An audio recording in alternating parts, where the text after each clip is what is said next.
Bridge attack. I have a hostile inbound aircraft. Roll bearing 153. Let's go to general quarters. All right, general quarters. Combat attack. You have batteries released. Track 1514. Combat eye.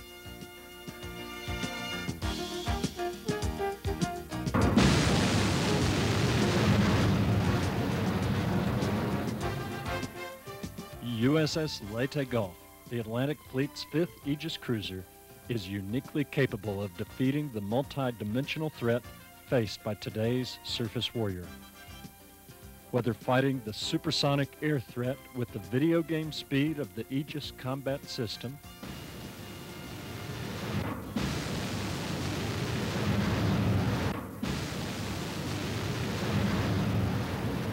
or playing the chess game of anti-submarine and anti-surface warfare, the men of Leyte Gulf are poised to execute the ship's mission swiftly and accurately. The Aegis cruiser and LAMPS Mark III helicopter combine to defeat the surface and subsurface threat using sonobuoys,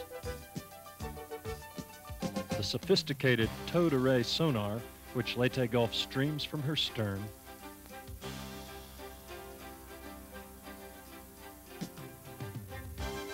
and torpedoes launched from the helicopter.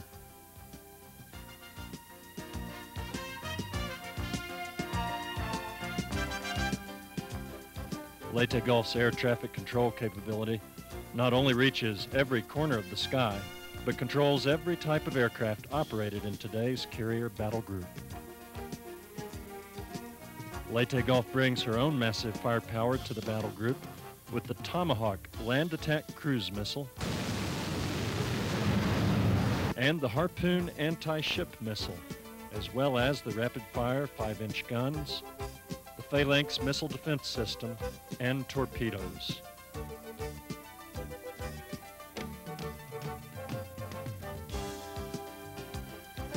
At the ship's commissioning in Fort Lauderdale, Florida, where she retains close ties to the community, the crew was somberly reminded that not only Americans were taking note. Today, another marker goes up on that chart in the Kremlin that keeps track of U.S. warships that can do damage to the Soviet Union. Men of Leyte Gulf, man your ship.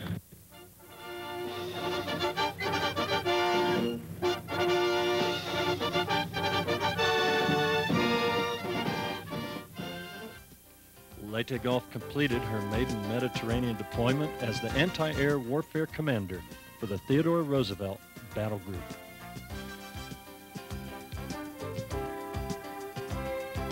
Following return from her maiden deployment and a short maintenance period, Leyte Gulf put to sea for a complex joint United States Navy, Federal German Navy missile exercise.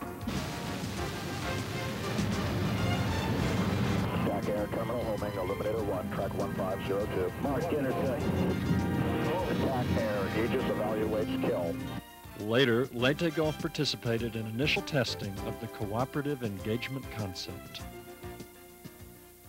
I think what we're going to find is that the cooperative engagement concept is going to provide the architecture that's going to link together the Aegis battle group into a cohesive network that enable us to share the information that we're able to get with our systems.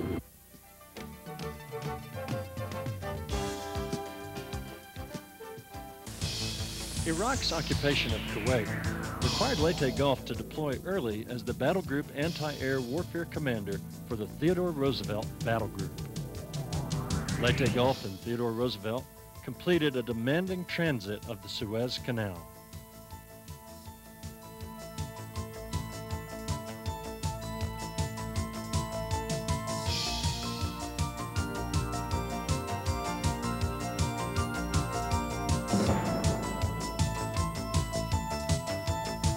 Leaving the rest of the battle group behind, they dashed through the Red and North Arabian Seas at full speed to reach the Persian Gulf and participate in the opening stages of Operation Desert Storm.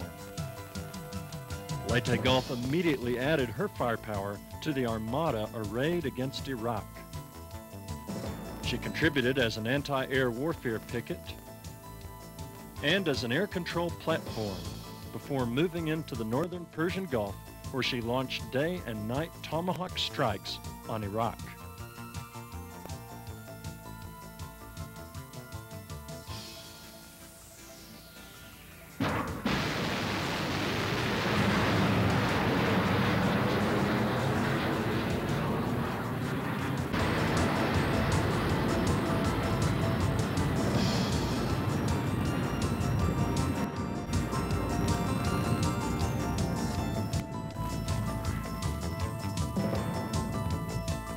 Leyte Gulf screened the historic four-carrier battle force from enemy air attack while deconflicting returning strike aircraft. Following the ceasefire, Leyte Gulf sailed to the northern Red Sea to enforce United Nations sanctions as part of the Maritime Interception Force.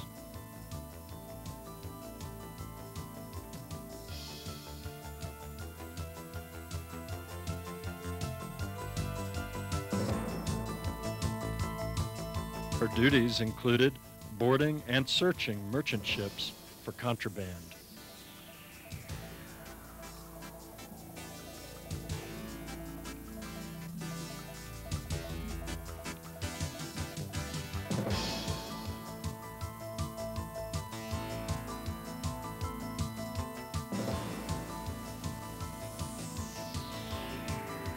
Throughout this challenging period, the Leyte Gulf family displayed tremendous teamwork and pride.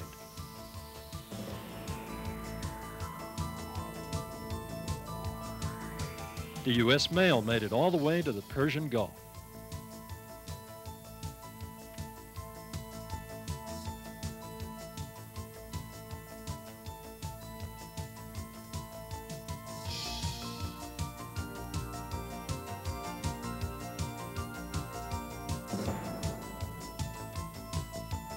One key to Leyte Gulf's success is her high quality of life. Leyte Gulf installed a weight room to keep the crew fit. Additionally, a crew's library was started, which was generously sponsored by the Broward County Navy League. While deployed, the crew enjoyed social events, athletic competitions, and shows.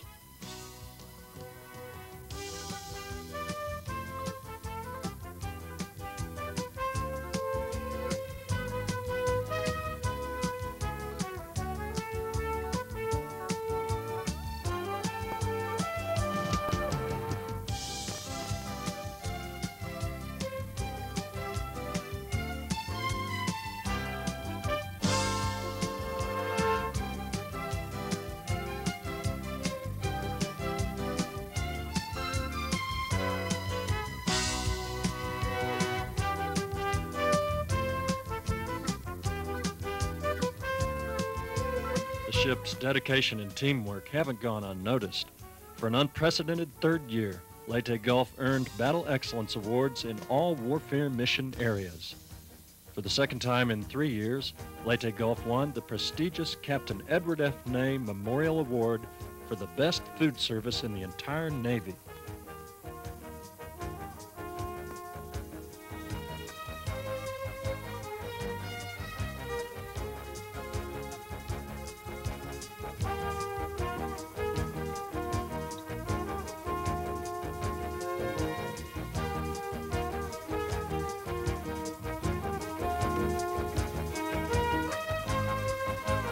And for 3 years in a row, she took first place for her family gram in the Navy-wide competition. Additionally, the ship received the Golden Anchor Award for having the best retention program in the Atlantic Fleet, took first place in the Chief of Naval Personnel's Quality of Life competition for the best across-the-board Quality of Life program in the Navy, and was runner-up for the Chief of Naval Operations Helicopter Safety Award for her strong safety record. Leyte Gulf has already developed a rich tradition as she prepares for the future. This tradition of excellence will guide her as she continues her journey at the tip of democracy's spear.